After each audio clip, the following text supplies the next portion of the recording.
panel on customer brand loyalty, where we briefly talk about the building and progressing brands from the Indian context and what really sticks with the Indian consumer. Before I introduce the panel, can I please request everybody to be seated?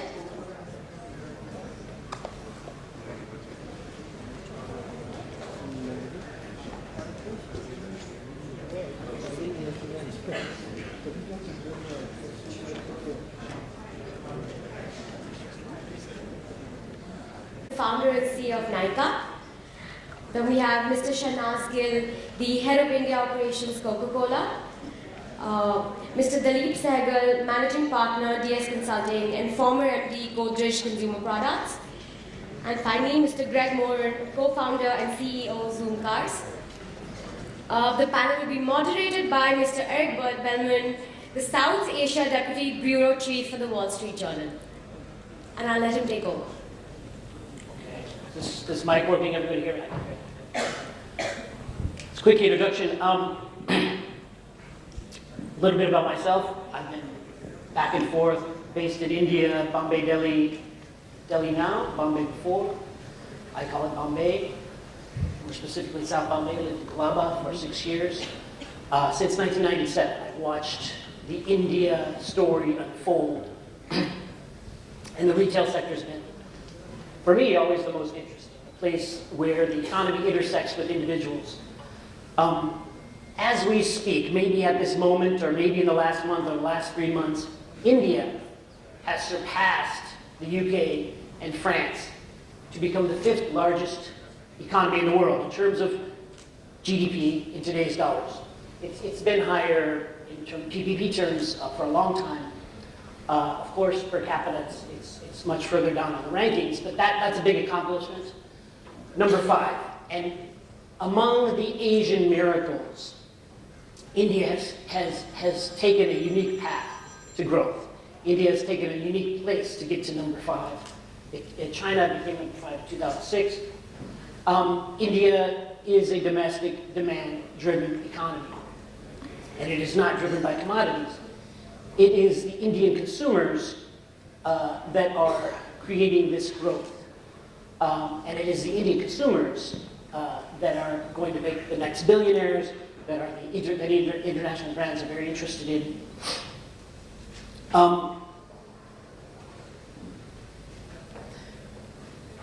The world, and I've read a lot of stories about this, the world is looking at what's happening in India. The trends in India, whether it's the sachet size revolution, whether it's Jugaad, whether it's setting ridiculously low price points and trying to find profits afterwards. These are all things that were experimented with here and then taken abroad to other markets. And they're really changing the way people look at consumers and the way people look at how they create products. This is why some of the biggest international success stories here are consumer-facing. Whether it's Vodafone, which despite consistent harassment by the tax man, continues to invest billions in India and continues to get bigger and bigger. Suzuki, one of the biggest success stories here, continues to dominate the Indian auto market. Everybody tries to repeat its outperformance. Honda, originally Hero Honda, also a great success story. All of them facing consumers, all of them brands. Of course, also the people on the panel have experience with it. Unilever and Coke are here for decades, if not longer, trying to get the Indian consumer to buy more of their products. And consistently, while with every business here, there's a lot of problems along the way, there's a lot of glitches, there's a lot of, it's 2 steps forward, 1 step back, kind of process. Everyone tells me over and over again for 20 years that India is, a great market, a great opportunity. You just have to be in it for long term. And the most interesting companies, I think, and that's what I focused on in my career, is the retail companies. And today we're talking about branding. We're talking about people that face consumers. How do they interact with consumers? We've got an interesting mix here in the sense that we have 2 well-established men with 2 experience with 2 well-established international brands, and 2 folks that started brands from scratch in the last 5 years. I will let everybody introduce themselves and a little bit of their background, and then I'll have my own questions. And then we'll go into your questions, which I guess are coming in through some sort of app or something. But why don't we start here with Mr. Gill? Tell us a little bit about your background. Thank you. Thanks, Eric. First and foremost, it's a great privilege and honor to be part of this panel, and I'm extremely grateful to the Wharton community for having invited me, because it rekindles a lot of memories for me. About 10 years ago, I was part of the organizing committee of WEAF myself, so delighted to be here. My name is Shehnaz Gill, and if anybody in the audience read that and is disappointed, expecting an elegant lady panelist, I think that honor goes to Falguni. Trust me, you wouldn't be the first person, but that's another story. I was very much born and raised in India, and India very, I would say, a slightly different path in terms of careers. I trained in engineering, and then decided to go into sales, work for a company called Asian Paints, and then decided to join the internet bandwagon late in the 90s. But then somewhere along the way, I got the urge to study finance, which took me to Wharton. But for the last 11 odd years, I worked for the Coca-Cola company in North America, where I supported about 20 of our international bottling operations across a variety of markets in Latin America, in Africa, Europe, and Asia. I got the opportunity to live and work in Tokyo for about 3.5 years, working for our bottler there, Coca-Cola East Japan, as head of commercial leadership. And I went back to North America for the last 3 odd years to run our bottling operations in Northeast for Philadelphia, for Pennsylvania and New York. And earlier this year, I got the opportunity to come back to India, leading the operations for the company in India. And I'll just close there by just echoing some of the things that we've heard Mr. Pyramid say, and Eric just mentioned. There is absolutely an incredible opportunity in front of us, and there is that palpable energy in the consumer, in the markets, irrespective of some of the changes that we've seen with respect to some reform and taxation and so on and so forth. I'm personally delighted to be back, and I do see a great, tremendous upsurge in the opportunity ahead for us. So looking forward to being part of this discussion and learning from everybody. Thank you so much. Hi everyone, my name is Greg Moran. So thanks so much for having me here. It's really an honor. It's great to be here. So actually I'm a Penn grad from 2007, an undergrad, not a graduate degree. So I actually dropped out of my MBA program in Los Angeles after a year. And as you can probably tell, I'm not initially from here. I'm from the States, from New York City, but I've had sort of a long affinity for India, studying it as an undergraduate with international relations and finance with Wharton undergraduate. And really, for me, the story of my career has always been around sustainability. And even before Zoomcar, we really, for me and so many of my associates and friends, we had sort of an obsession with renewable energy, with clean tech, with building sustainable infrastructure businesses that were going to last out 30, 50 years, 100 years. And we were looking at India and the opportunities that existed. Going back to 2007 and 2010, I happened to be fortunate to have opportunities to work in the renewable energy space here and saw some of the challenges firsthand and the opportunities, and realized that doing something probably within transport would be a little bit easier, not quite as regulated, and you could really build something from the ground up through technology. And that's what really intrigued me. And so, in 2012, I took the plunge. I dropped out of business school, moved here. We had raised some funding. I had put in some of my own money. We started Zoomcar in 2013, so almost 5 years old now. And so we're the largest car sharing and bicycle sharing platform in the country. So we started off with car sharing. That grew quite nicely to close to 30 cities. And now we also, about 4 months back, launched India's first cycle sharing platform for dockless cycle sharing. So we're live across 6 cities. And so, from a consumer standpoint, one thing that really has been very much a commonality is that you really have to be extremely transparent with your users.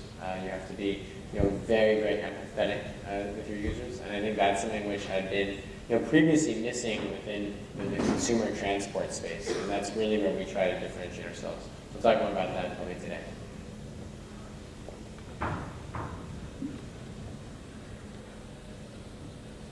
Hello. My journey started as an investment banker and a stockbroker for many years, but entrepreneurship motivated me, having seen it up close as a banker, and I was keen to take a plunge and try it before I thought I'm close to retirement. So at some stage I gave up all that and started Nykaa. As I was thinking about what would excite me, because I think as an entrepreneur you need to choose something that will have your excitement for many years to come. And I felt that there were two things that excited me. One was just a space of multi-brand retail for beauty, which I thought had huge potential in India, somehow underdeveloped compared to countries like US, Japan, South Korea.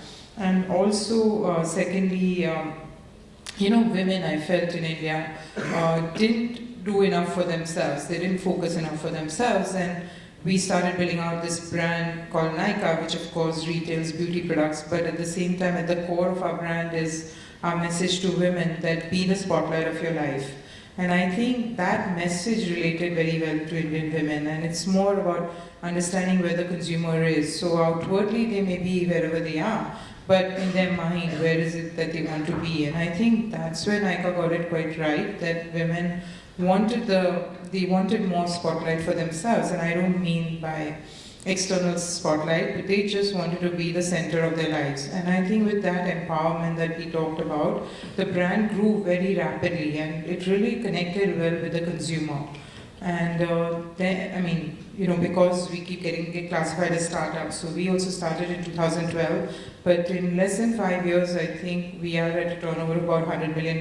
So it's a great testimony to the concept in terms of being right. I don't think numbers matter, but at the same time, proof of concept that, what you are out there trying to offer to consumers is working comes through the size. So I think in many ways we've been happy to reach here. And this panel is very exciting as I get to share in terms of in today's digital world, how we look at consumers, how we get consumer insight, and a little bit of as you call it, jhalak into their minds, how they're thinking, and how that allows us to shape our offerings to them. So it's very exciting to be here today, and thank you. Good morning. My name is Dalip Sehgal. I've basically been in the business of brand building for the last 35 odd years.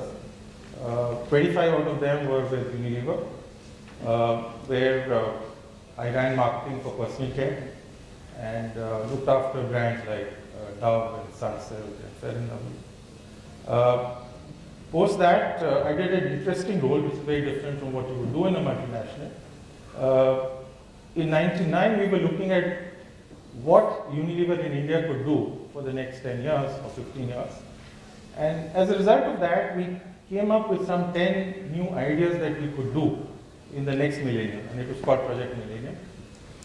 So in 2000, I headed what was then called New Ventures, and we did 3 or 4 very interesting things which may be relevant today as well. One of them was Pureit water purifiers. See, in India, as Mr. Piramal said, drinking water is a big issue, and we identified that one of the big issues in the future for India would be affordable drinking water. So we went into this business of Pureit.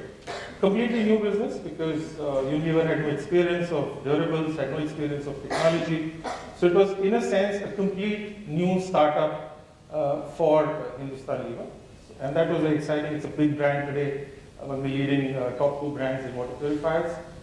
The other thing that we did, and I think as we go through the discussion, in India, one of the key things for building brands or building businesses, especially for FMCG, financial services, is distribution.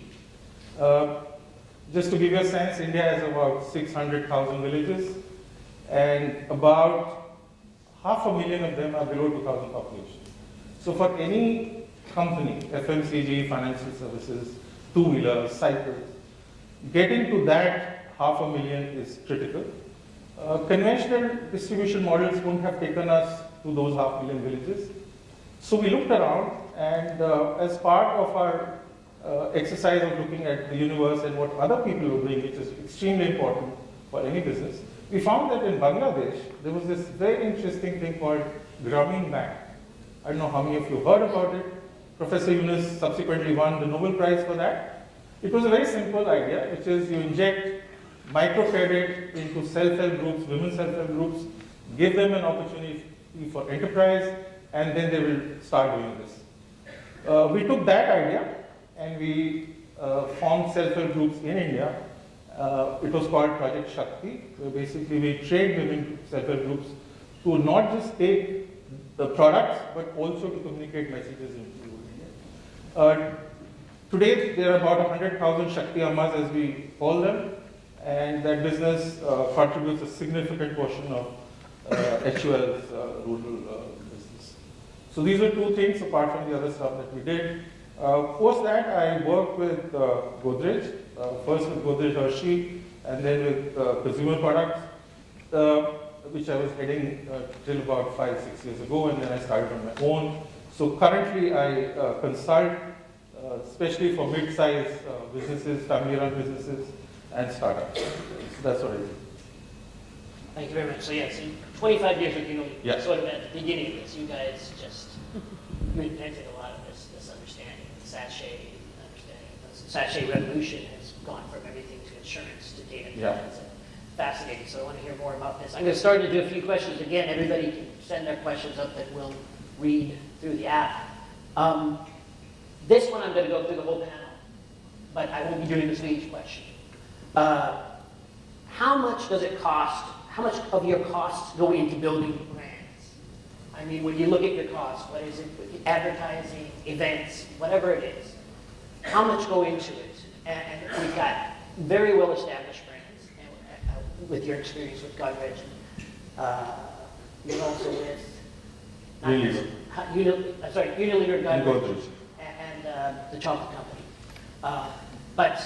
And brand new brands. How much are you spending on it? And so what % of your costs go into building brands? And how does that differ from other countries? Mr. Gill would have the best sort of insight because you've done it all over the world. But we'll start with you.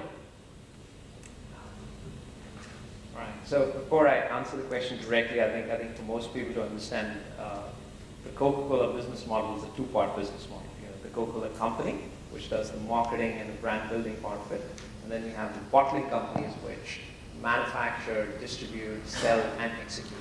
So in a sense, both then incur brand building and marketing expenses. So, but I'm going to limit the answer primarily to the marketing of the Coca-Cola company, which is what I work for, because the cost on the bottling side can vary depending on the market and the bottler.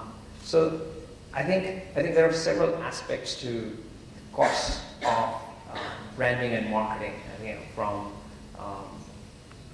right from the beginning in terms of really ideating and developing the brand itself, diving deeper into consumer insights, figuring out the right brand proposition, building the product, creating the product, customer and consumer acquisition, and then retention, development onwards to maturity.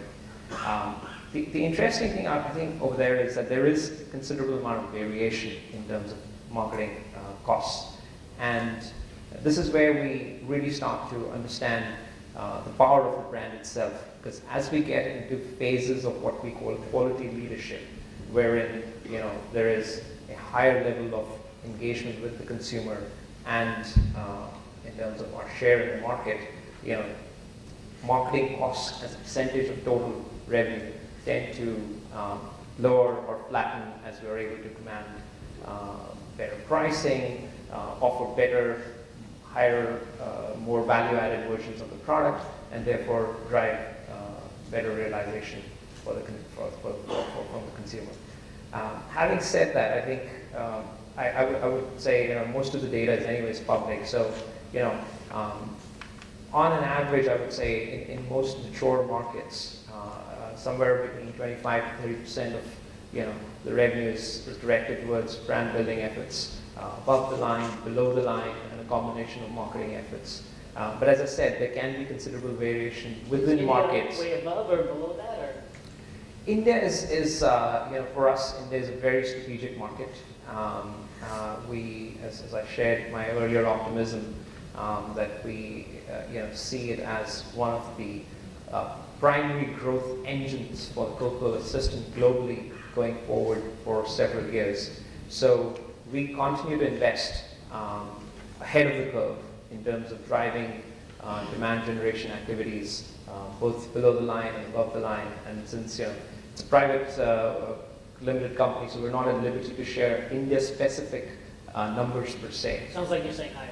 But I would say that we're driving ahead of the curve, and we're optimistic about that investment because we're quite confident that return on that investment is going to be very positive for us in the medium and long term.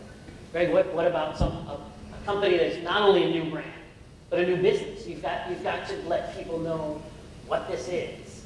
Even car rental companies, I've seen that. The value added you add to technology is a difficult story to tell.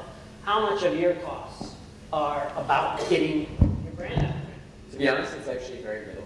And the reason for that is, I think, quite simple in the sense that, if any of you guys in the audience have used our service on the car side or on the cycle side, you'll notice that they're very, very distinct in terms of the color and also the fact that there's branding. So now when we first launched in 2013, people, they like, you guys are crazy. Like, the cars were bright blue, and we had bright red. So Ford Figo, Mahindra Scorpio. And that, it became like, actually people started referring to it as Zoomcar blue. So across, dealers and people who we would speak to, because it was very distinct. And so, I think when you have brand recall, I think with any of us, you always have to be focusing on brand recall and top of mind awareness. And that was really helpful. And then fast forward to today with our cycle business, with Pedal, we have bright green cycles that have very clean, clear, distinct branding. And since they're very ubiquitous in terms of being spread across different parts of cities, that really helps with that top of mind. So in terms of numbers, we typically don't share exact numbers, but it's under 10%. I can tell you it's under 10% of our revenue. That's the cost of the paint for the cars. No, in terms of all of our marketing costs and brand building, if you look at it from more of a P&L standpoint, where and my understanding is that from other larger brands in India on the consumer side, they typically tend to be more in the 20 to 30% range. And I think part of it also tends to be that we're very active on social. So if you look at our Insta, if you look at our Facebook, Twitter as well, we really like to go out in a very, very broad, big way. And I think that creates, in this type of business, where you have network effects, it creates more of a multiplier.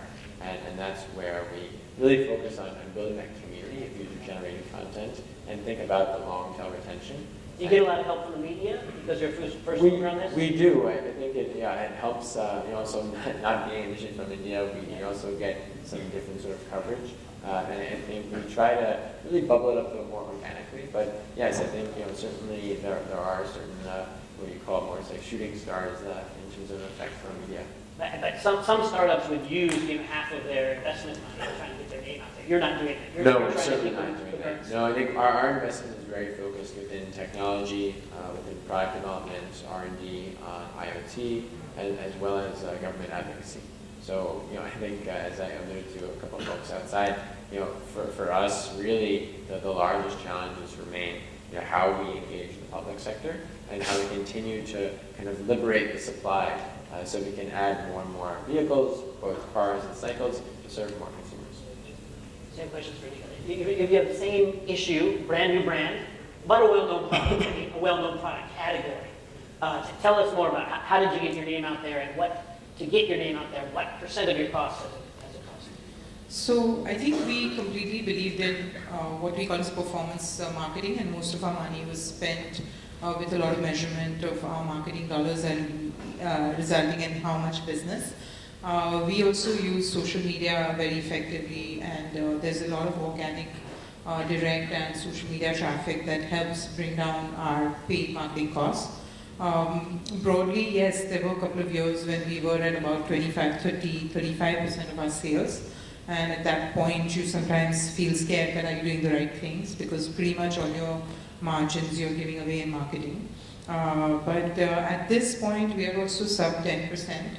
Now, when we are at this level, we are starting to spend more on what we call as brand building over and above, the performance marketing spends that we do on Google and Facebook and all the digital mediums.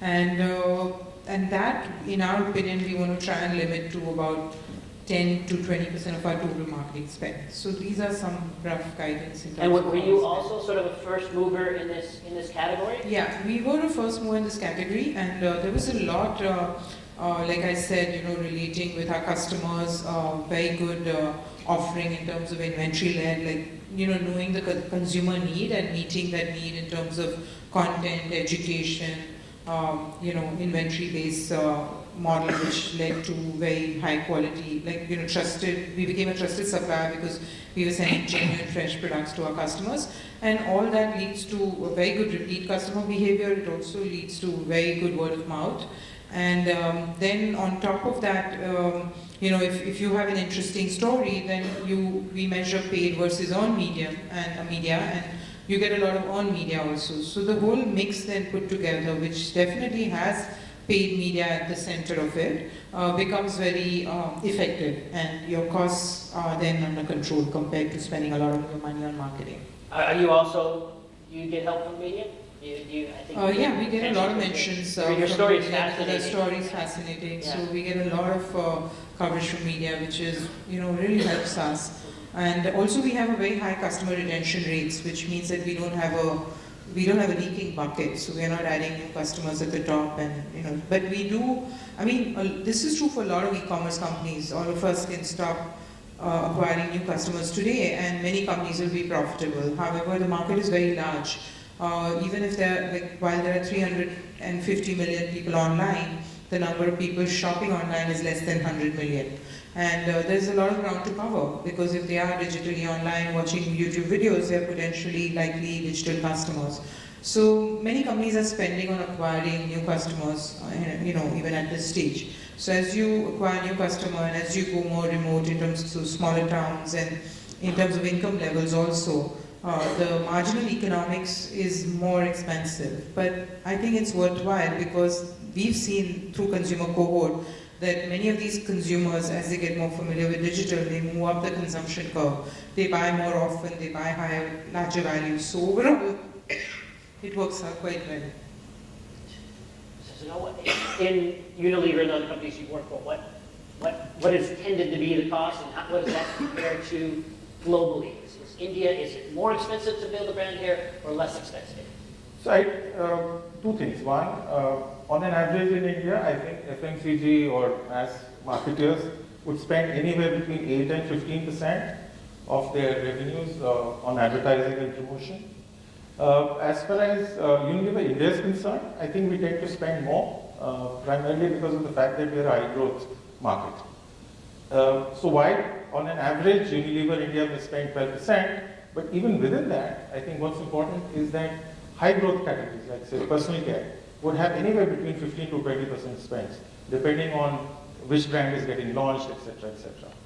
The second key issue, I think, is not just the absolute sums of money that people spend in India on brand building. I think how do you spend it? So while I think digital is important and it's beginning to become big, but for most mass marketers, I think the bigger issue today is that I still can't reach even 90% of my population despite television and these things.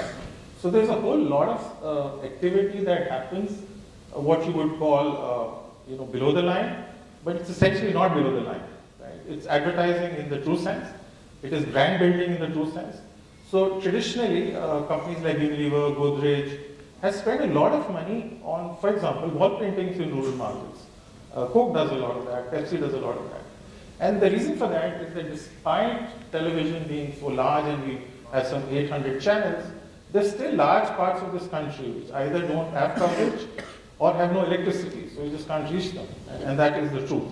So apart from the fact that whether you're spending 10 or 12% of your revenue on ad marketing, I think what's important is that how much of it are you spending on, for example, sampling, because a large number of product categories even today have very low penetration in this country. So it's not just mass advertising, it's also about penetration, driving, and so on and so forth.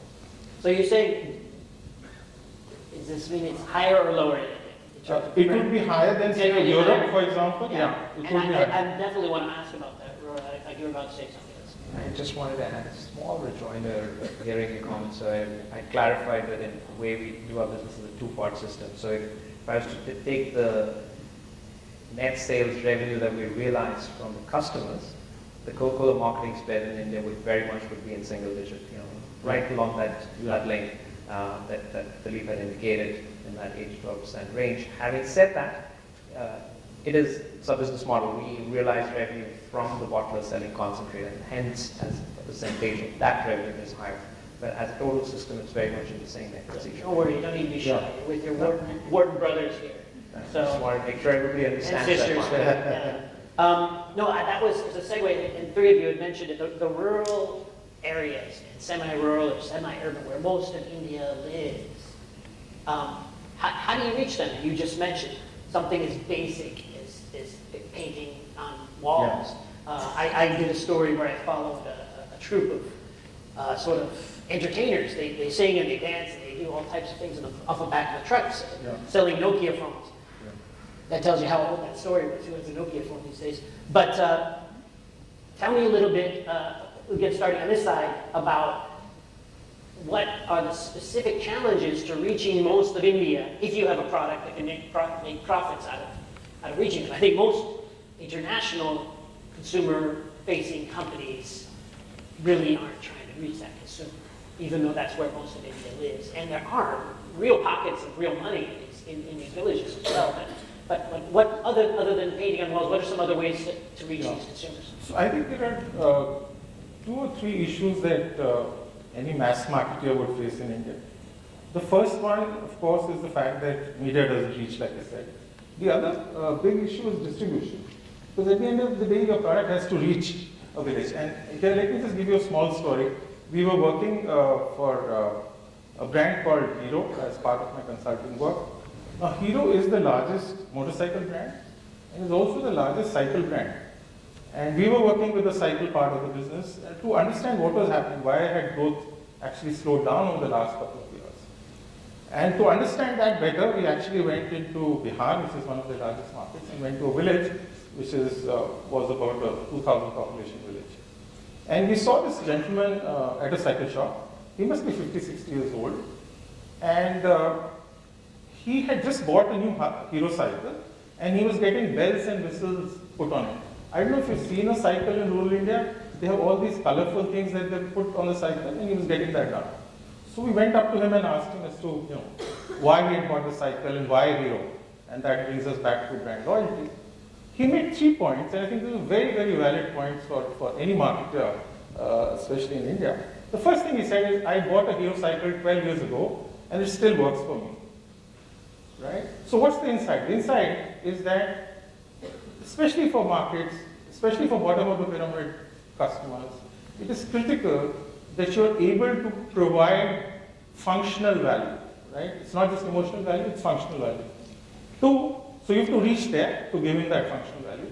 2, he said, look, I'm buying it not for myself, but for my son-in-law to be. His daughter was getting married 3 days later. And we asked him, hey, listen, will your son-in-law accept a cycle? Because in Bihar, as all of you know, a motorcycle is the way to go. So he said, look, I can't afford it. And when I told my son-in-law that I give you a Hero cycle, he was okay. Obviously, I had a good son-in-law. But the fact is, there's a badge value, right? And that badge value has been created over years, not just by advertising, but by the fact that the product is great. That's the Hero. And the third thing that he said was that, look, all said and done, it is still very affordable for you, right? So I think apart from whatever else you may do in terms of reaching customers, especially in rural India, I think these 3 things become critical if you want brand loyalty. Number 1, make sure functionality is there. Number 2, there has to be an emotional connect. Loyalty doesn't come without that. And third, the reach has to be there. If the cycle shop did have the Hero cycle, obviously you wouldn't have sold it, right? So all 3 become important. And finally, underlying that is affordability. In India, that, to my mind, irrespective of which category you speak about, is at the heart of it. So I think these are the challenges. If you can tick all 4 boxes, I think you're more or less okay. Value for money is a question I'm going to get to, and you seem to be already answering all my questions. You're going to get in trouble. But Falguni, I was fascinated that you brought up the rural as an area that you want to reach out to. How are you really talking villages, or are you talking about sort of second and third tier cities? And is there money for you to be made, or isn't there enough money in the cities? No, I think 60% of our customers are from metro cities. I was talking about tier 2 and 3 cities rather than really rural. No, we want to, we make a big difference to consumers located in far away places, and they want to consume our products, because it's not just makeup. When the way we define beauty, it includes makeup, skincare, hair care, or just whole range of personal care also. And many of these products are important, and they want to consume them. And fortunately in India, there's a lot of availability at all price points, from mass all the way to luxury price points. Yeah, these customers are important to us. Do you reach out to them in any way, or are you expecting them to stumble? That sophisticated consumer will stumble on you in social media, or is there? So in beauty, like less than 10% of the market is online. Most of the market is offline, and some of the big brands don't even reach the small consumers. And then there are copies or fakes of the brands which are available in rural areas, and in many ways it's a missed opportunity in that sense.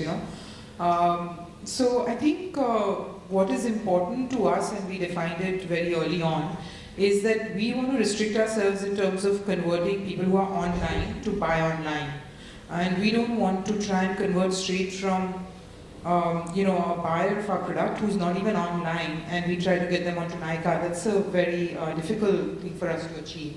So I think since we have restricted ourselves to being in the universe of people who are already using emails and Facebook and YouTube, I think that makes it quite finite and easy to address in that sense. So that they find you, and the delivery process is easy. You just sort of delivery is now available all throughout India. You just sort of outsource that. You can reach far and beyond. Dalip was just talking about the importance of distribution. Yeah, you can reach them. Not in, like for example, when we go to remote areas, we reach through India Post, and we don't have as good a connect in terms of delivery of the parcel compared to when we do through courier partners. Then as soon as the parcel is delivered, or when it reaches their city, they get a lot of information, like they get an SMS that now a parcel is ready for delivery. I don't think we're able to give similar kind of service to remote areas, but remote area delivery is possible. So that's not an issue. It cuts on your margins a bit though. No, it's not very expensive. Use it out the same as other. Yeah, it's Greg, I'm not going to let you tell me you're in this sector. You're not renting cars out in villages. No, we're not. Okay. And is it something that in the far future you'd be interested in, or? Well, so probably not with cars, Yeah. to be honest. I think 30 cities, 35 cities or so is probably where we would tap out on the car side. Yeah. Our focus on the car market now is about going very deep and expanding our breadth, where we get more and more hyper-local. And so that's our big focus on cars. Now it's cycles. So I think that was a nice anecdote there. We also work very closely with Hero. And so I think what you'll see there is, of course, just naturally by the cost and the different sort of convenience level, different sort of accessibility level, you'll very naturally go into these tier 2, tier 3, tier 4 cities. So you very well could see us going into 100, 150 cities over the next 6 to 12 months. And I think that way it becomes a little bit different from the car business. But I think one point just to call out, even though I totally buy the functional point that was mentioned, but you really also have to make sure, at least in our business, where you're focusing on something which is still always going to be somewhat experiential. You really have to make sure you don't make the Tata Nano mistake, which was probably one of the biggest marketing mistakes in the last 10 years in India, which is to position something as the cheapest. Because the reality is, even folks in tier 4 cities who might not have huge incomes, they're still aspirational. And it's really important that you understand that, and you can't misread the market in that sense. And so positioning even something like a cycle share where it's 5 rupees, 7 rupees, 10 rupees, you still want to position something with gravitas, with some sexiness to it. And that really helps in terms of that brand loyalty.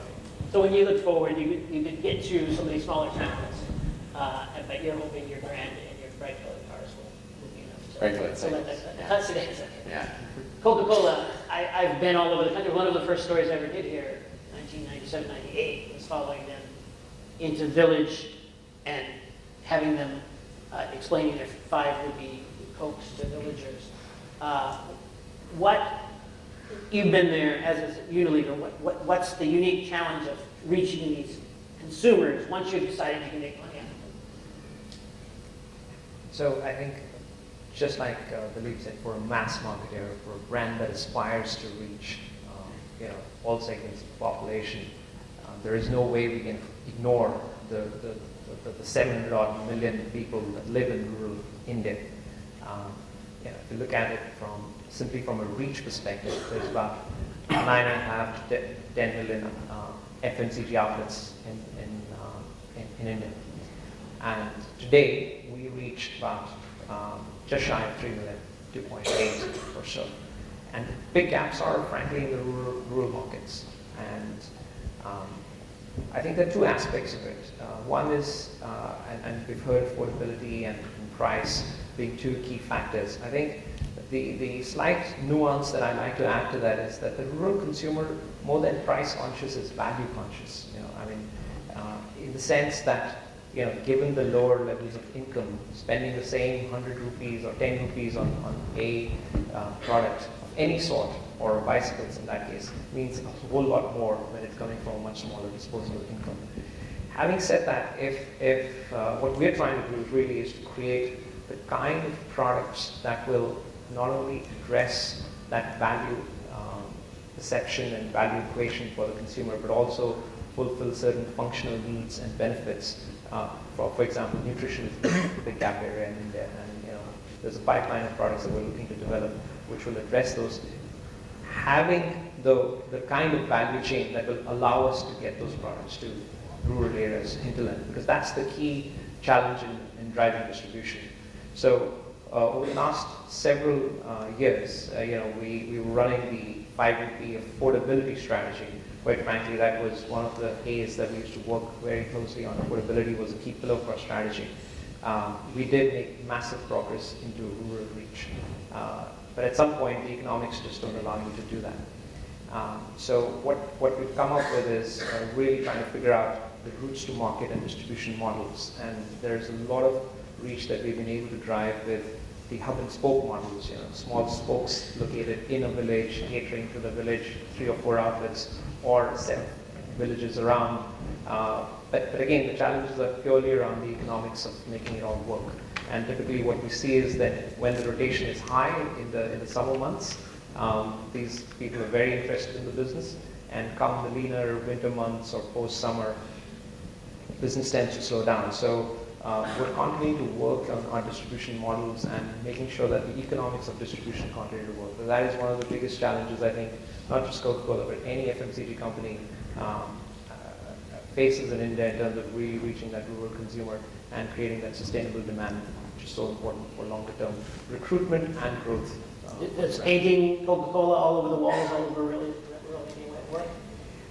I wouldn't say all over the place, but I think I think when every brand is trying to create that consumer engagement and connection, branding is not just about on-air advertising or messaging. I think it's all the way to the point of sale.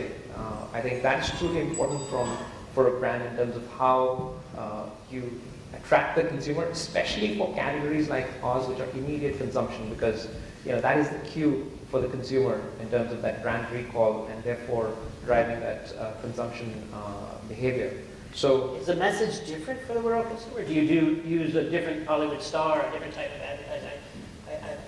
Kishore Biani, who's going to be on the next panel, had told me about how he worked very hard over the years to make Big Bazaar accessible to the middle class and lower middle class, so they didn't feel out of place. They wanted to.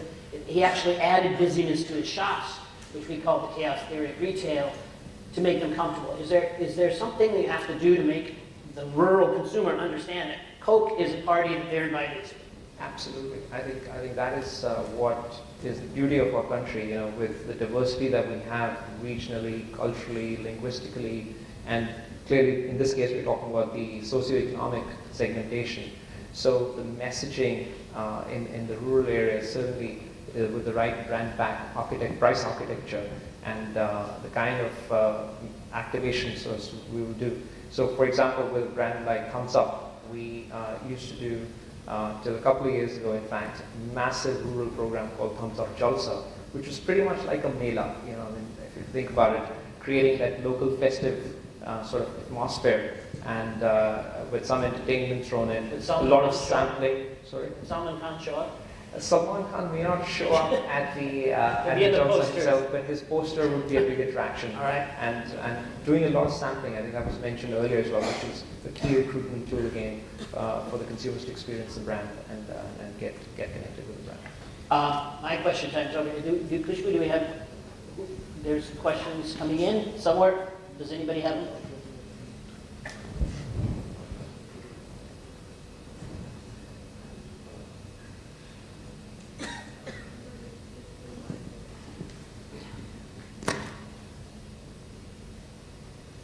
So the very first question is about the strategy behind splash bars that Coke is setting up across India. Thank you for that question. I think it was just building on the segue from the previous answer that I was trying to give. Splash Bar is a unique local Indian innovation that we've come up with to drive the experiential sampling for the consumers at the right price point. When did that start? It started about 4 or 5 years ago. 4 or 5 years ago. And you know, whenever we do anything, I mean, the first and foremost thing for us is obviously always is to make sure that the product quality and the product experience for the consumer is as per the brand promise that we want the consumers to have. So the Splash Bar really is nothing but a chilled contraption device, wherein inside the Splash Bar there is a few 2-liter bottles which dispense the product with the right serve size, either free of cost or maybe at a 5 rupee price point. Because we can no longer afford to sell, the economics don't allow us to continue the 5 rupee strategy that we might have implemented 15 years ago. So currently we've deployed about 75,000 Splash Bars across the country. It's been a huge success particularly in terms of driving sampling and recruitment for us in rural areas as well as in tier 2 cities where we've had we aim to actually get to 1 billion transactions this year with Splash Bar in 2018. So we would be on the run rate to get to 1 billion transactions possibly with that innovation. We have the next question for Falguni and Greg, which is, how do you see your business models pivot towards omni-channel today? And do you think online digital will eventually become only a supplement for offline retail?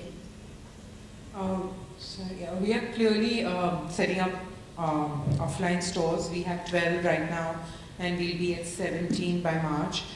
We do, when we surveyed our customers, what we found is that only 15% of our customers are only online, and about 15% are only offline, and bulk of them, which is 70%, are in the middle, who go into offline stores once in a while and also buy online quite frequently. And that told us that we need to be with our customers both online and offline. However, the amount of business we do offline is very large. I would say equivalent of more than what 1,000 stores would do, and it's impossible for us to be at that level of footfalls or that level of store ownership I don't think where we are today in 5 years online, we couldn't have got there even in 10, 15 years if we were offline. So offline will supplement our online. We'll be bigger and more dominant online, but we will supplement our online effort and our online customer who is there with us. We will support them by having many stores. So we are thinking of having as many as 180 stores over the next few years. And the stores, the biggest challenge for us is to make our stores as close to our online offering, because online we have 650, 750 brands, and we'll keep growing because that's the beauty of online, that it's like endless aisles. And in any store, physical store that we set up, we can't be more than 100, 120 brands. That's a lot to handle. And also the number of SKUs that we can carry in an offline store is very limited.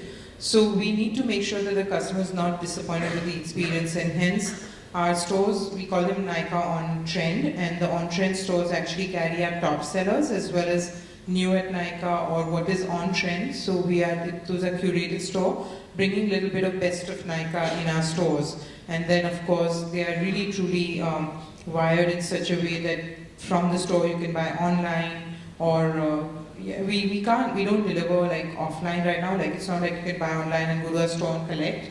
But we try to do a seamless execution as far as the customer recognition and customer loyalty and customer service is, goes across both platforms.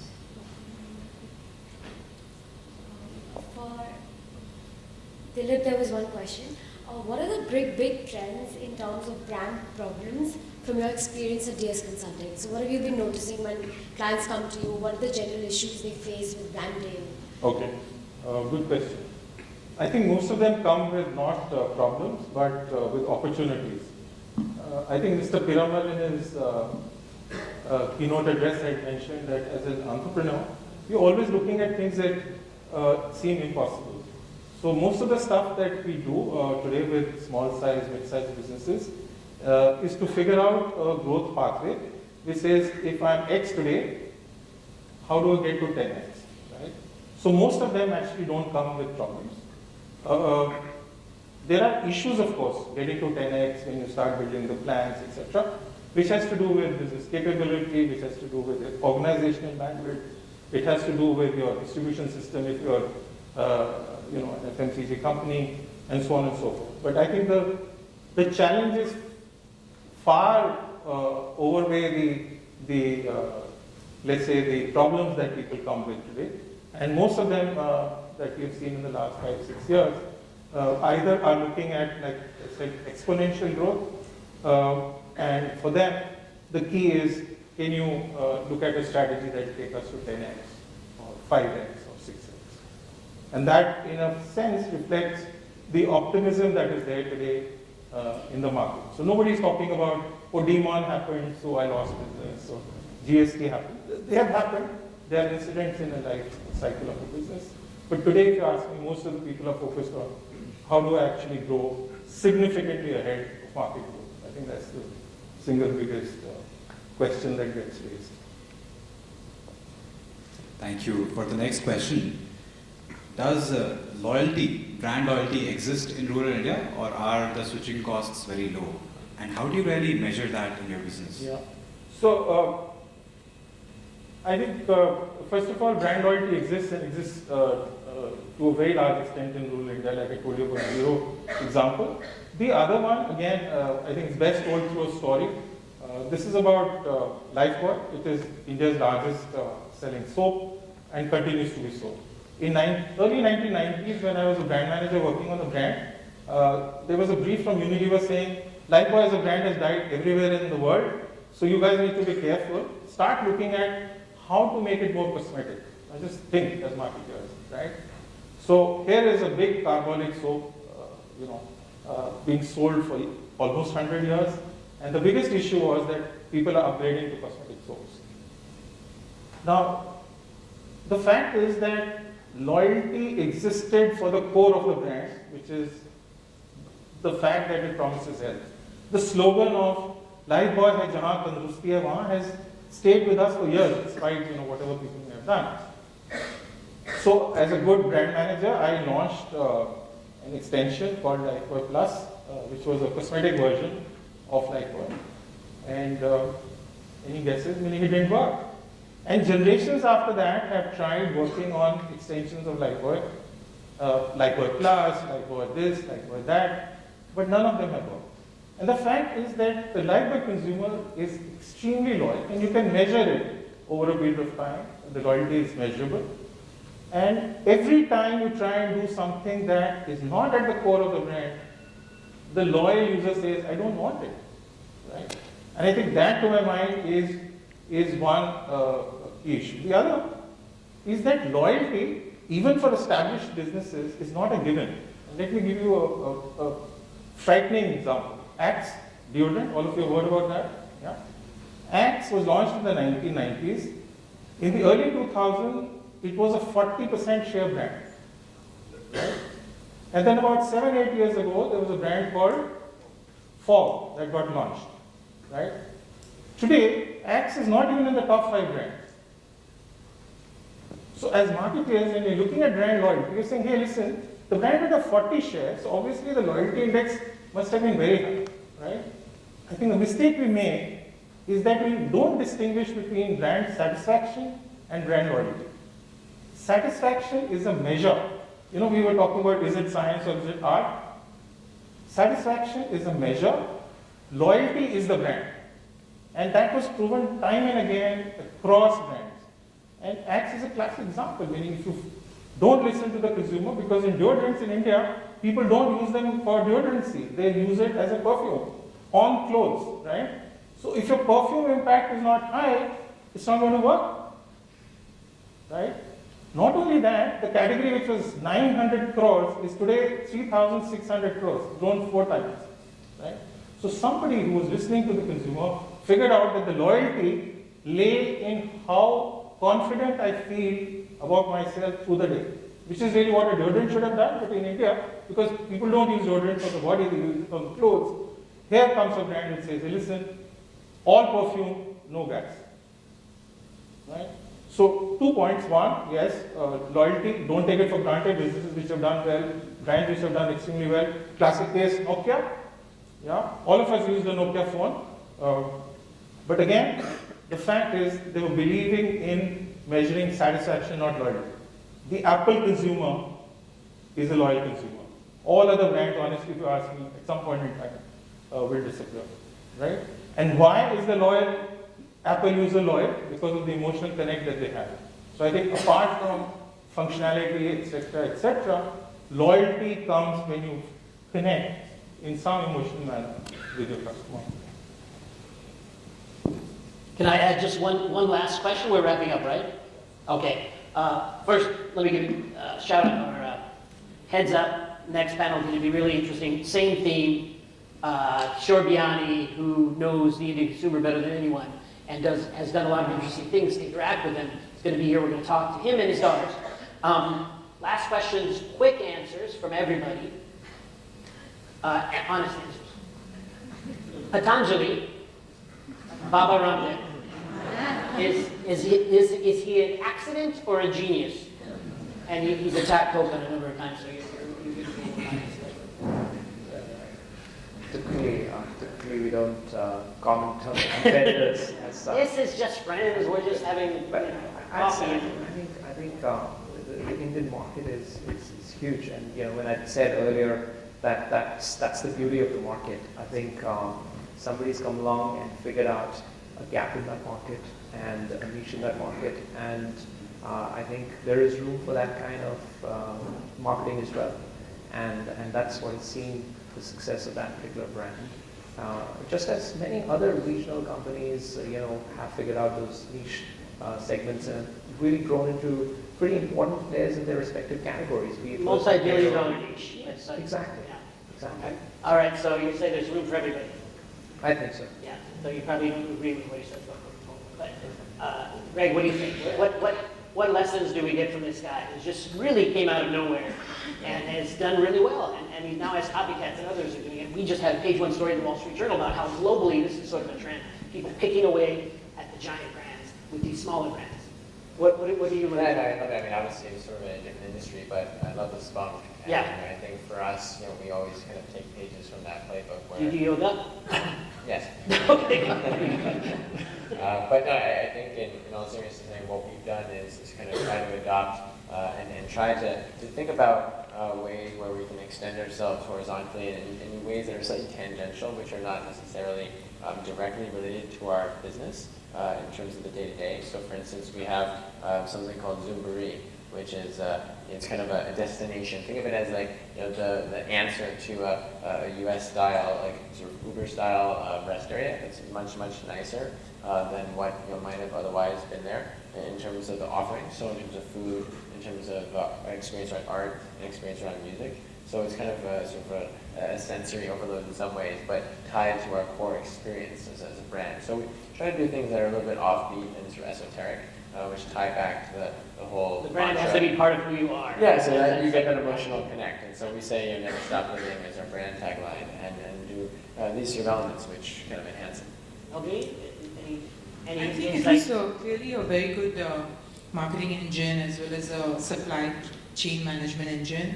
I'm not so sure about the quality of the products, and I think in the long run, it's the quality of the product that stays, and only time will tell in terms of whether, if they are at a great price point, so there will be certain expectation out of it. So, but I think still, having said that, I think long term the quality of the products will prevail.